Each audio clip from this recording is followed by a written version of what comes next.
মহারাজ, ওই গাছ থেকে বেতালকে এনে দিন। আমি যে কোনো চ্যালেঞ্জ গ্রহণ করি। বিক্রম অন্ধকার জঙ্গলে গেল এবং গাছ থেকে বেতালকে নামালো।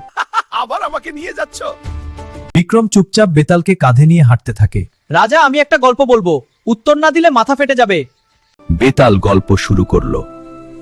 দুই বন্ধু এক মেয়েকে ভালোবাসতো, কার অধিকার বেশি?